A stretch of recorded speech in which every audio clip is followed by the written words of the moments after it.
Hey, I'm back. So, talk about an amazing, an amazing and super cool way to just see God's hand at work.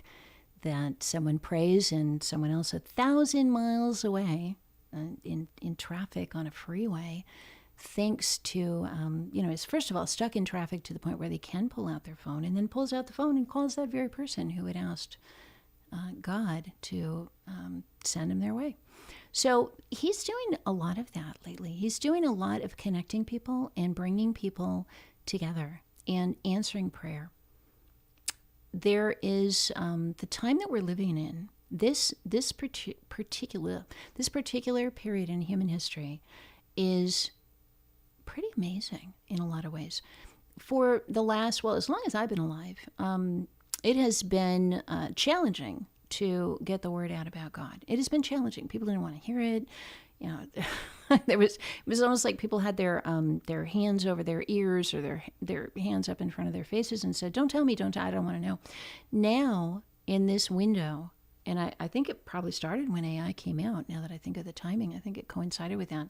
In this window now, people are not putting their hands over their ears. When you talk to them about the goodness of God, when you talk to them about the solution to all this darkness out there, when you talk to them about the beauty and the goodness in spirit, in God's spirit, people are like, "Huh? Really? Like, tell me more." It's really cool. This is, kind of like the calm before the storm in, or the window of opportunity before the doors all close. The thing that's coming, there's going to come a time when we won't be able to talk to people about Jesus. There's going to come a time, and I don't think it's that far off, when this window will close. So during this time, what I have sensed, and maybe you're sensing it too, is that a lot of the constraints that had been put upon the church in the last couple of decades have been lifted. A lot of the sense that you couldn't, no matter what you did, you just couldn't get the word out. You just couldn't move forward. You could kind of, but it was painstaking and difficult. Now it just feels like open sailing. That is intentional. And it's really awesome that I'm part of it. That I'm like riding this cool wave. It's really great. You can do the same thing too. If you are a believer, I've encouraged you before to do this. I'm going to encourage you again.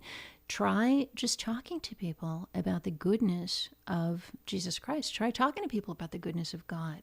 Try talking to people about the fact that there's a solution to all this darkness, and they'll listen. Not all of them. A lot of them won't. A lot of them don't have ears and they won't hear. But a lot of people that you would not expect will say, "Really? Tell me more." And they'll listen.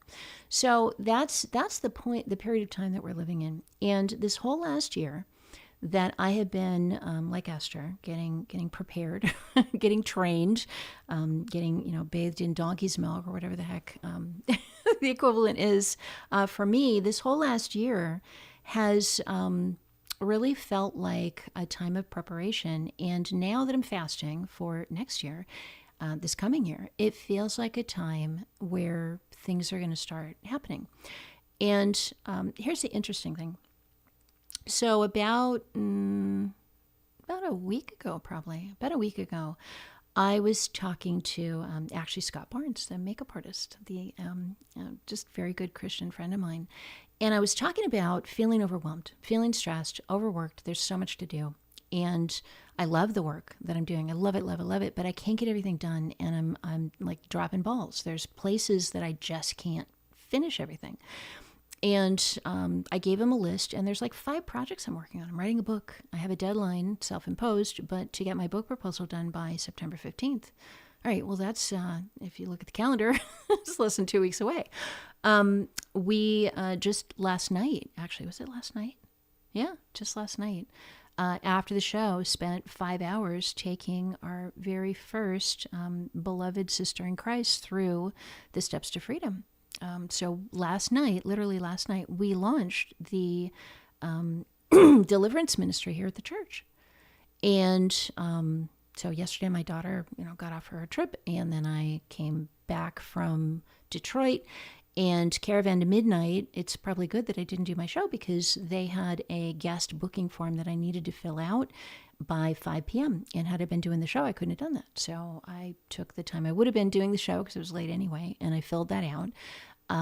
After the show, what would have been the show, like at 5, I did a 4-hour freedom appointment, launched that program. I could feel the goodness of God just pouring all over this church and pouring all over, I don't know, like the well done, good and faithful servant, but this is just the beginning kind of feeling.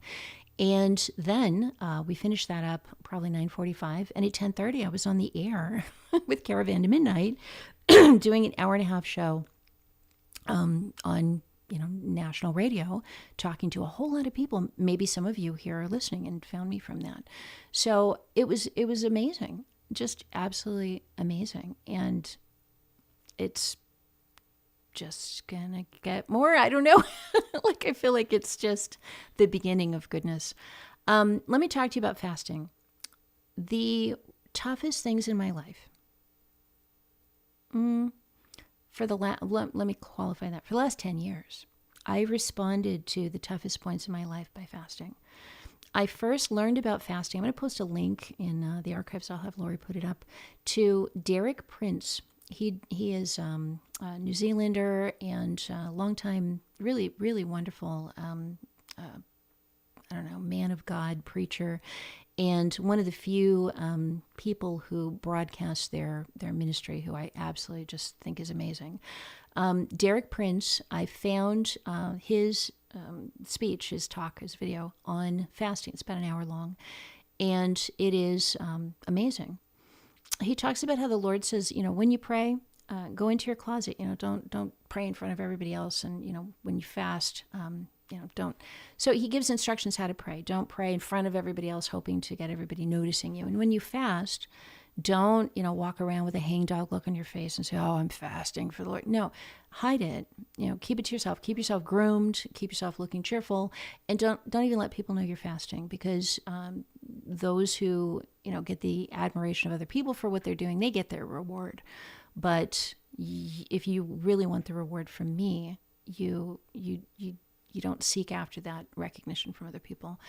But he says when you fast. He doesn't say if you fast. He says when you fast. So the early church and some denominations have known all along that fasting is one of the keys to a Christian life, to a fulfilled Christian life. And Isaiah, I think I've got it right here. Let me see if I can find it. Isaiah fasting. All right. This is in Isaiah 58. It talks about true fasting. And it says, let me see if I can find it. Okay. He says, this is 58 verse 6. Is not this the kind of fasting I have chosen, to loose the chains of injustice and untie the cords of the yoke, to set the oppressed free and break every yoke? Is it not to share your food with the hungry and to provide the poor wanderer with shelter, when you see the naked to clothe them, and not to turn away from your own flesh and blood? Then your light will break forth like the dawn, and your healing will quickly appear. Then your righteousness will go before you, and the glory of the Lord will be your rear guard. Then you will call, and the Lord will answer. You will cry for help, and he will say, "Here I am." Okay, it's beautiful. So this is the fast that the Lord calls for. It's not a fast to impress other people. It's not a fast because, it can be because your church says to do it, but you don't do it with a sense of duty of like, okay, this is a month I gotta, or it's between you and him. And the fast brings these benefits. I have experienced this over and over and over. If there's a situation in your life and it feels like a bondage, like a yoke, like an unmovable concrete thing is just settled onto a situation, and nothing you do is changing it, and you can't figure out how to move it forward, how to break it, how to change it, fast. I have had situations like that in my life. I have fasted for one particularly recalcitrant and intransigent, to use my 50-cent words, one particularly stuck situation that just was not moving. I fasted over and over and over. And my final fast for that situation was 21 days long. And that was a fast, not just, giving up board games. I was literally fasting. I was having nothing but chicken broth and tea. That was my fast for 21 days. I lost a ton of weight and had just incredible things happen. And this situation that I had fasted for years that people had told me could not be changed, was unbreakable, was unchangeable, it changed. It changed. And the Lord broke, what does it say here? Your light will break forth like the dawn, and your righteousness will go before you. I watched it happen. It was amazing. So why am I fasting now? Well, last year I was fasting just because my church was fasting, but I needed to break a chain and move my life forward. And here I am, right? This year I'm fasting because the preparation time's ended and it's time for me to start getting busy and moving and speaking to people. So I'm fasting for that. And that one's going to break forth like the dawn too. All right, that's Isaiah 58. I don't know, read the whole chapter. It's really good.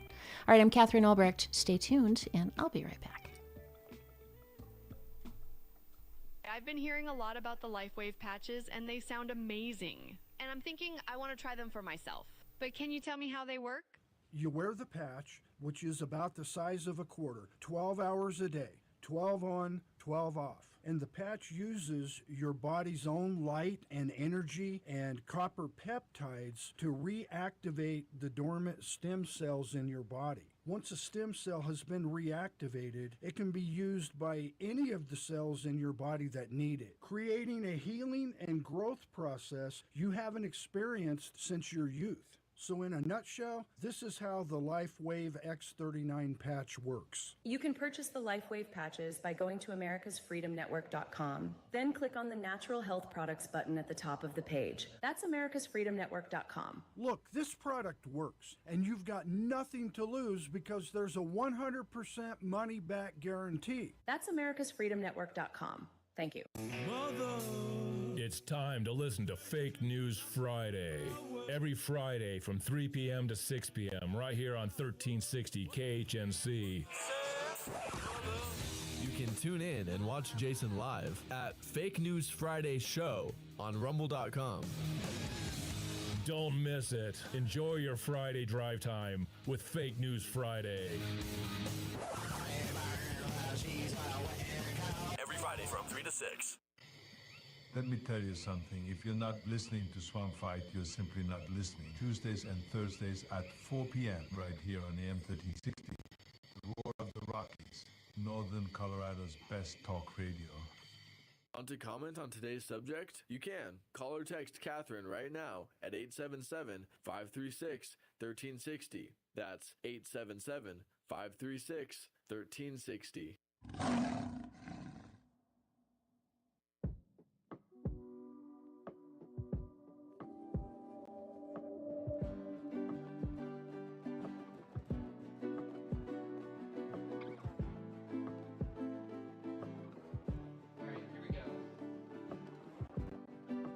We don't need to write to you about the importance of loving each other. For God Himself has taught you how to love one another. Indeed, you already show your love for all the believers throughout the world, throughout even so. Dear brothers and sisters, we urge you to love even more and more. Make it your goal to live a quiet life, minding your own business and working with your hands. Whoa.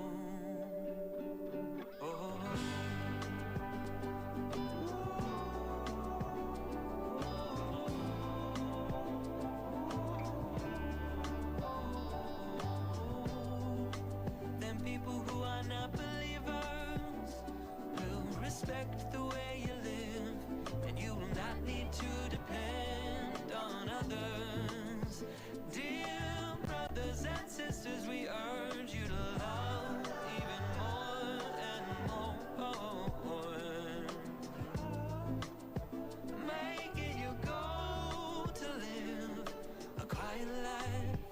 minding your own business and working with your hands. Whoa.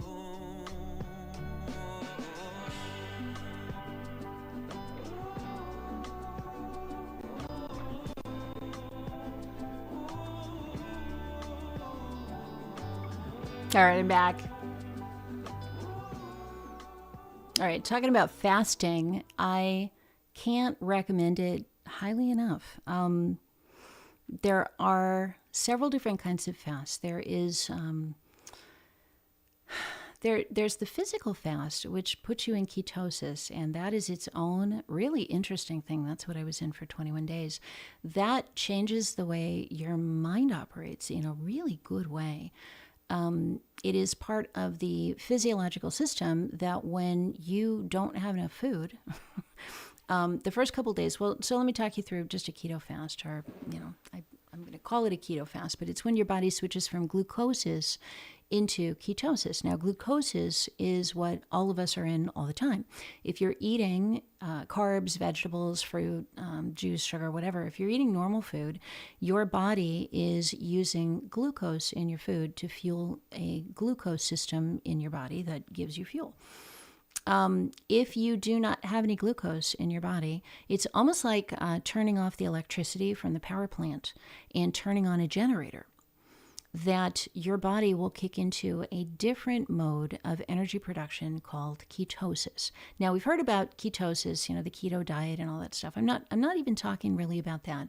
I'm talking about not weight loss, not some trendy fad, but I'm talking about the way God wired the human body to work. So our body is wired to work on either system, either one. It's fine. You can flip the switch and go back and forth. But most of us never, in today's modern era where we have abundant food and we never go without food, we never experience ketosis. That is not the case for our ancestors. They would periodically experience famine, would periodically experience times of no food at all, or periodically experience times of nothing but meat, like let's say in the wintertime. The only thing you could do was eat some fish or a deer or things that you were able to catch, and there potentially were no carbohydrates available for long spans during the winter. So the human body was made to pretty seamlessly switch back and forth between ketosis and glucosis. And what happens when you don't get any glucose, when you don't get any carbs in your body, is for the first 2 or 3 days, your body will be giving you signals to your brain going, I'm hungry, feed me, and it will be unbearable. You'll be hungry morning till night. All you can think about is food, because your body is spurring you into action to put some food in there. Your body does not want to let you just kind of forget to eat. And so for a couple of days, your body will just remind you over and over, eat, and it's kind of uncomfortable. First couple of days of a fast are rough. Now, not the kind of fast I'm talking about, not that I'm doing now, the kind of fast where I've given up board games. Maybe you'll give up something like that. It'll be tough for a couple of days, but it's not a physical tough. After the 3 days are up, your body finally goes, I don't think, all this prompting that I'm doing, all of this screaming at the top of my lungs, hungry, eat, it's not working. I betcha there's no food to be had. So if that's the case, then what would be the next helpful thing to do to keep us alive? And continuing to scream, eat, uncomfortable, starve, hungry. That's not going to help. That didn't work for 3 days. It's not going to start working now. So we need to change plans, and we're going to switch into a different mode. At that point, about 3 days in, your body switches from glucosis and starving and feeling so hungry, right, to ketosis. In ketosis, your body burns fat instead of carbohydrates. And as your body burns fat, it converts them into ketones. It's a different kind of fuel. And it operates in a different way in the brain. When the ketones hit the brain operates differently than it normally operates. And it operates in a way that is super, like hyper acuity, super sharp, super smart, super able to think. Now, why is this? Because if you've already gone 3 days without getting food, and it didn't work, then your body goes, you know what? we need to get a little smarter, because clearly the thinking we're doing on a daily basis is not providing food. And if we don't think outside the box here, we're going to die. And so your brain gets this incredible insight, this incredible ability to look at problems that you've been facing before in a new way. Now, this is designed, obviously, so that the problem of getting food, you look at in a new way. Maybe I need to find a different strategy for obtaining food. Maybe my usual, trapping and hunting and whatever strategies aren't working. Let's think of something creative and new and see if we can get some food that way. Well, in our world, it's not about getting food. It's about solving our problems. So if you have an intractable problem, something's just not resolving, you can't figure it out, you can't get past it, if you can go through 3 days without eating any carbohydrates, and if you can survive that incessant roar of your stomach and demand of your body to be fed, if you get through that, what'll happen on the third or fourth day is you will suddenly stop being hungry. Your body will stop screaming for food. And instead, your brain will get this unbelievably clear insight into your problems. You'll see them differently. And not only that, you'll see everything differently. Not in a, sort of hallucinating on drugs kind of way, but in a clear, super, smarter way. It's like you get an extra 20 IQ points. It's great. During that phase, when I read my Bible, oh my gosh, it is so different than it is when I read it all the rest of the year. If I read my Bible in ketosis, I see things I haven't seen before. It becomes a magical book. I once sat on a plane when I was probably 5 or 6 days into a fast, and I sat down and wrote out all of the places where God talked about what you get when you live right versus when you get wrong, when you live wrong. I mean, it sounds really simple now, but it was like, I have this page, I should publish it. It was pretty amazing. And I went through the Bible and I was able to find all the places and I was able to see this framework, this incredible structure that God had created of living right and living wrong in a way that I had never seen before. So that's just one example. I sat there for 5 hours on the plane and I just wrote and wrote and wrote and wrote. So that kind of insight comes when you're fasting. And when we look back at Isaiah here, hang on, let me get back to my Isaiah page. To loose the chains of injustice and untie the cords of the yoke. A yoke is, the cords of the yoke. The yoke's what the oxen would have on that would kind of yoke them together and make them pull the plow. To untie the cords means, take it off. Take off that heavy burden that you're dragging around. The other thing that fasting does, in addition to giving you an incredible insight into new ways to solve your problems, is it has the power to break demonic strongholds in your life. The deceptions that keep us oppressed, the satanic assignments on our lives, the demonic influences that we don't even notice are affecting us. When you fast, those fall away. I don't know what it is. I don't know if the demons need us to be eating glucose or what, but when you stop, they go away. A lot of the oppression, a lot of the spiritual battles get resolved and go away. So he says, loose the chains of injustice, untie the cords of the yoke, to set the oppressed free. Other translations say set the captives free, and to break every yoke or release people from bondage. So if you're in bondage to anything, or if you love someone who's in bondage, this also works. You can fast for other people as well. It is powerful, powerful stuff. All right.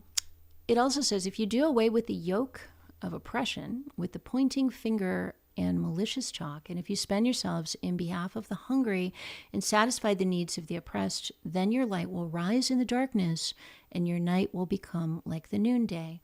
The Lord will guide you always. He will satisfy your needs like in a sun-scorched land, and will strengthen your frame. You will be like a well-watered garden, like a spring whose waters never fail. Your people will rebuild the ancient ruins and raise up the age-old foundations. You will be called repairer of broken walls, restorer of streets with dwellings. Isn't that beautiful?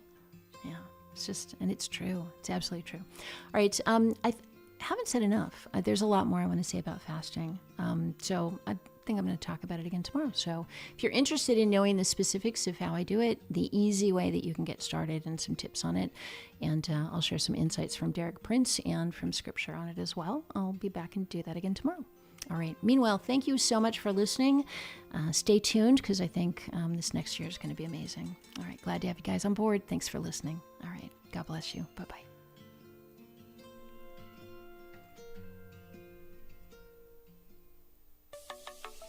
Reasons to own gold. Reason number. Okay. Hi. All right.